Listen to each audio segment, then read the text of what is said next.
Bismillahirrahmanirrahim. Assalamualaikum warahmatullahi wabarakatuh.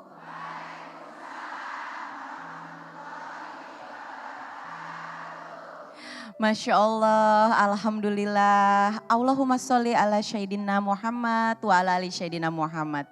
Pemirsa Kajian Hati, senang sekali Kajian Hati hadir kembali menghadapi pemirsa pada hari ini. Terima kasih para bunda yang selalu setia.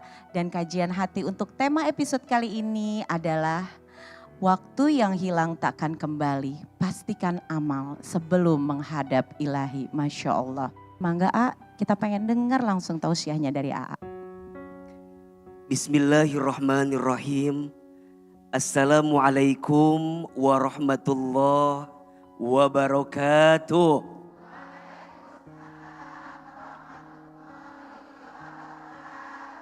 Bunda, waktu yang hilang takkan kembali. Pastikan amal sebelum menghadap ilahi. Kata Imam Al-Ghazali dalam kitab Ihya Ulumuddin disampaikan, ada sesuatu yang paling jauh dengan diri kita, yaitu masa lalu.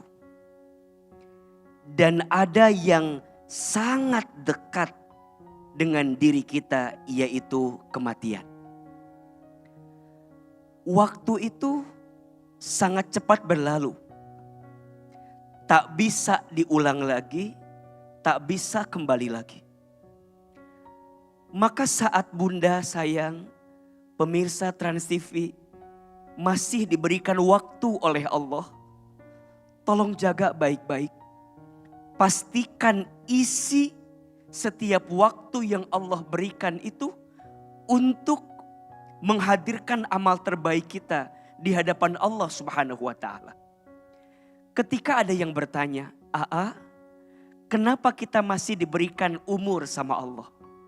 Boleh jadi dua alasannya. Satu, karena Allah tahu dosa kita sangat banyak. Sehingga Allah berikan umur kepada kita agar di sisa waktu umur ini kita banyak bertaubat, minta ampun kepada Allah. Atau yang kedua, karena Allah tahu amal kita masih sangat sedikit. Sehingga Allah berikan waktu umur kepada kita agar di sisa umur ke depan kita sibuk menyiapkan amal terbaik di hadapan Allah Subhanahu wa ta'ala.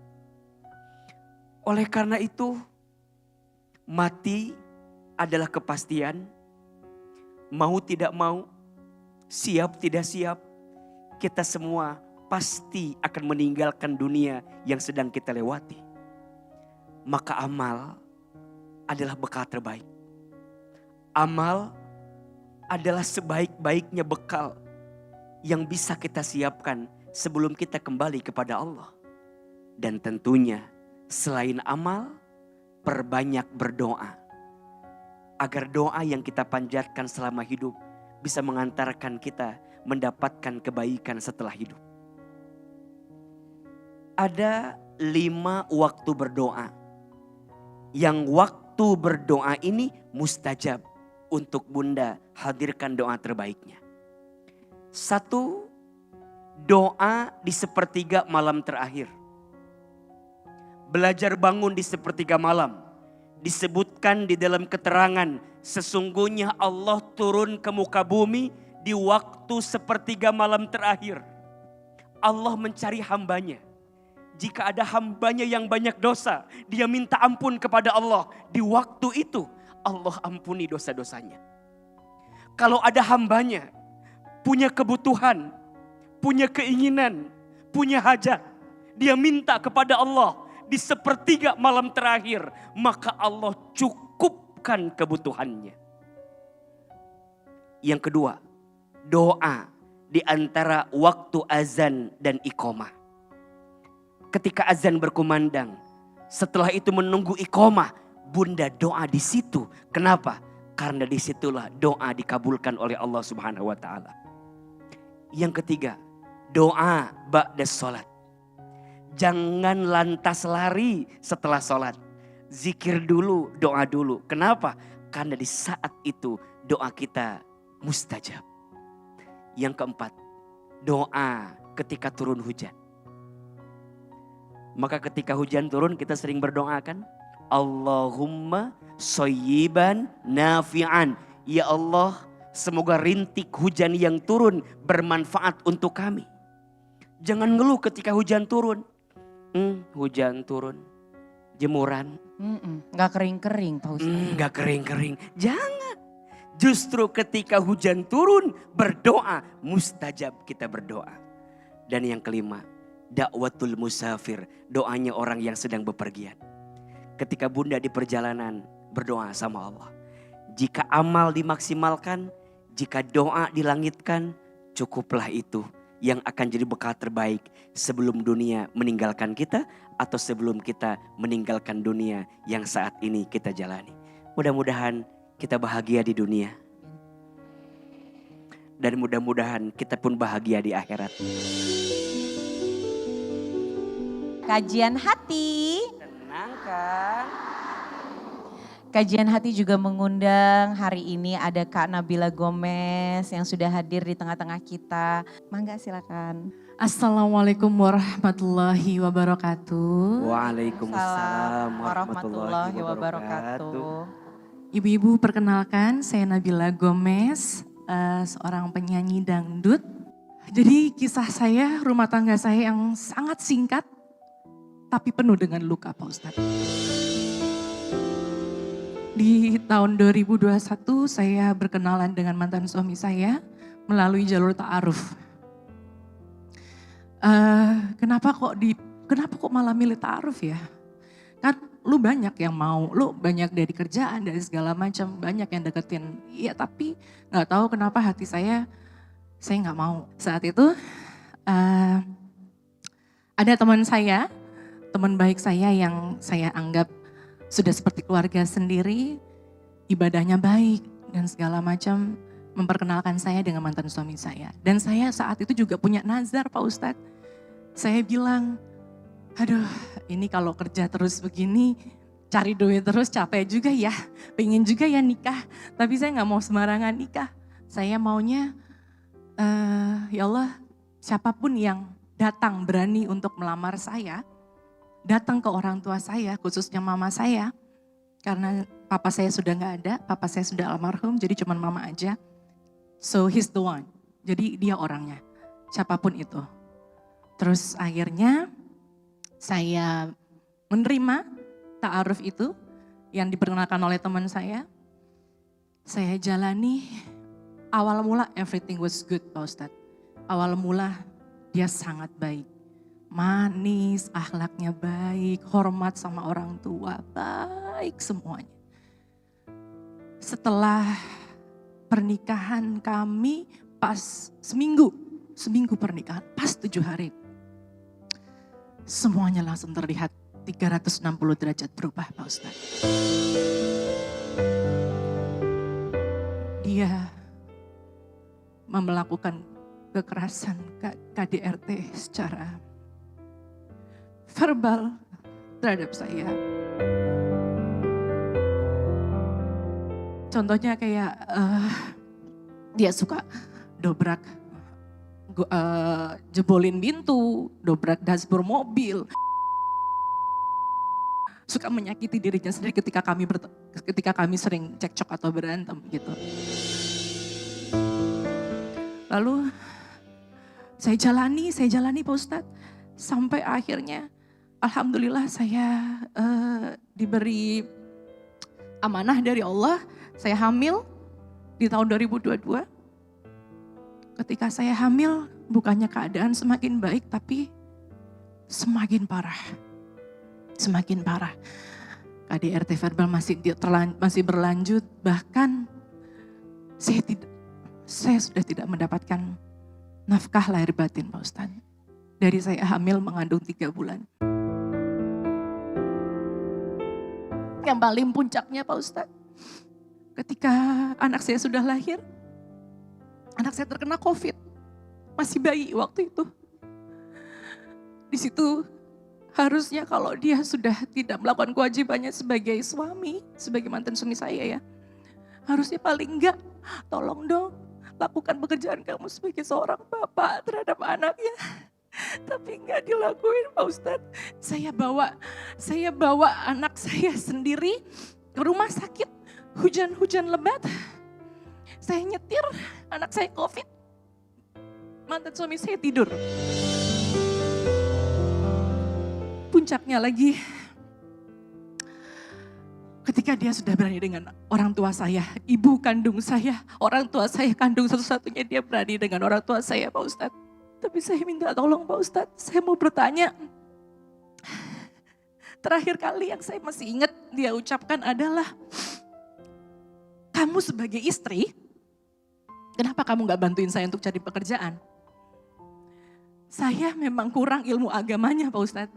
Saya masih belajar, sampai detik ini saya masih belajar, sampai saya bertanya, emang ada ya di Al-Quran gitu, atau di hadis, yang mengatakan bahwa seorang istri wajib untuk memberi, ngasih kerjaan buat suaminya. Tapi di saat itu terakhir ketika dia ngomong, kamu sebagai istri, kamu tidak memberikan pekerjaan untuk saya. Di situ saya langsung mengucap, la ilaha illa anta subhanaka inni kuntu minaz zalimin. Saya mau cerai dengan kamu. Saya sudahi. Saya berani saat itu untuk ngomong itu. Pertanyaannya Pak Ustadz, sebenarnya konsep ta'aruf yang benar itu gimana sih Pak Ustadz? Kalau dari awal semuanya baik, semuanya manis, gimana kita bisa tahu Pak Ustadz? Kan saya juga udah jalanin ta'aruf loh Pak Ustadz. Tapi kok kenapa masih begitu? Bunda. Iya Aa. Kak Nabila, terima kasih sudah hadir di kajian hati. Ta'aruf itu adalah langkah yang baik untuk mendapatkan yang baik di jalan yang baik. A'udzubillahi minasyaitonirrajim. Ya ayuhan nas, wahai manusia. Inna khalaqnakum min dzakari wa untha. Sesungguhnya kami telah menciptakan kalian manusia dari laki-laki dan perempuan. Wa ja'alnakum su'uban wa qabaila lita'arafu. Dan kami menjadikan di antara kamu berbangsa-bangsa, bersuku-suku, berbeda, lita'arafu, untuk saling ta'aruf, saling mengenal. Maka dalam Islam mengenal istilah ta'aruf sebelum kita mengenal seseorang lebih jauh. Namanya ta'aruf. Tapi ta'aruf itu artinya saling mengenal. Jadi bukan kenalan sendirian, tapi saling. Ta'arofa dari fi'il madinya, saling mengenal. Si pihak laki-laki mengenalkan dirinya, pihak perempuan juga mengenalkan dirinya.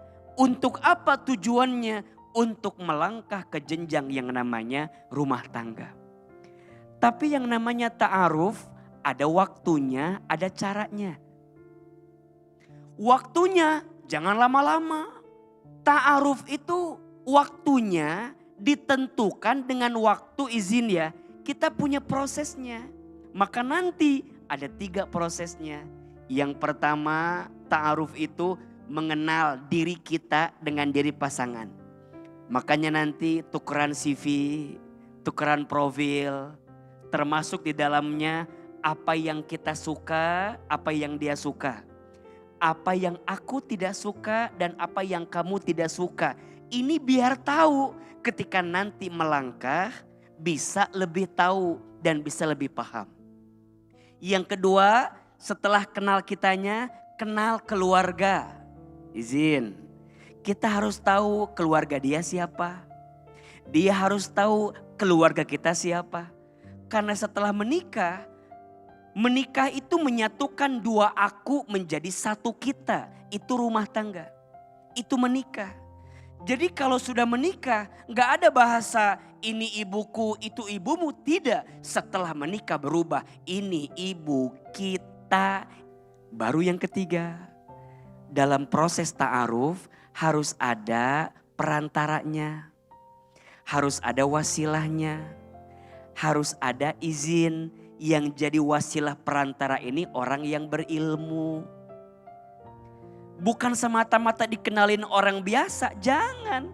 Biar orang berilmu itu bisa tahu ini baik, ini enggak baik, ini boleh, ini enggak boleh, ini halal, ini haram. Maka penting, maka izin ya. Kalau kemana-mana berdua namanya bukan ta'aruf. Tak apa itu namanya. Jadi sebelum ta'aruf prosesnya kudu bener. Maka izin mohon maaf, jangan salahkan ta'arufnya. Mungkin proses ta'arufnya yang tidak sesuai dengan aturan kita. Betul? Maka karena bila kita tidak pernah tahu tentang seseorang, tapi percayalah Allah tidak mungkin menitipkan takdir ini kecuali Allah menyiapkan hikmah dan pelajaran atas semua kebaikan kita ke depan. Maka ini juga pelajaran untuk yang lain. Lebih pandai untuk memilah dan memilih seseorang yang akan jadi pasangan kita. Betul? Nikah itu bukan 1 hari 2 hari. Tapi nikah itu bahtera yang sangat panjang untuk bisa kita lewati. Yang gagal hanya rumah tanggamu, bukan hidupmu. Yang hancur hanya rencanamu, bukan masa depanmu. Jangan karena satu orang yang menyakitimu seakan-akan menyimpulkan hidup ini gak berpihak kepadamu. Karena bila semangat, bismillah, semoga ada hikmah di balik semuanya. Amin. Amin. Ya Terima Rabbal kasih Alamin. Enggak lah, kalau andai kan bisa mutar waktu saya mungkin enggak buru-buru nikah dan enggak segampang itu untuk menjalani ta'aruf. Kayaknya harus lebih memperdalam lagi ilmu ta'aruf sih. Maafin saya. Mungkin saya bukan istri yang baik saat itu. Tapi saya berusaha untuk seperti yang dia bilang, saya bukan istri yang baik. Tapi insya Allah saya akan menjadi ibu yang baik untuk anak saya. Lega, yang pasti alhamdulillah udah plong. Ada takutnya juga, karena baru pertama kali ini berani untuk ngungkapin semuanya. Tapi lebih leganya lagi udah doa tadi kan, udah dibantu doa sama Pak Ustadz, jadi lebih enak alhamdulillah.